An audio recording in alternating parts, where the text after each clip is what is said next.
Așa am filmat cât e. Urmează pierzătorii. Gâștele, locul Gâștele. Au pentru locul 4, că suntem la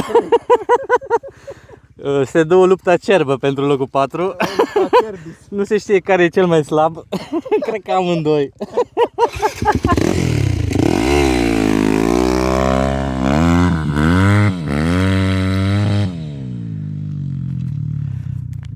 Iusti o ia în serios.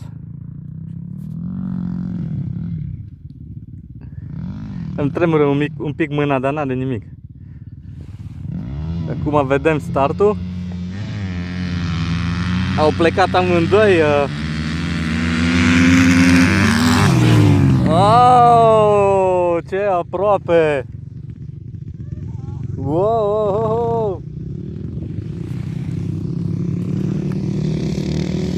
Cred că Ioji a câștigat. Mai o dată, mai trebuie o dată. Mai o dată.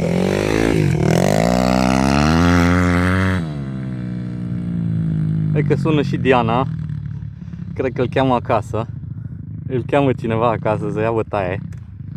Ia bătaie și la pistă, ia bătaie și acasă.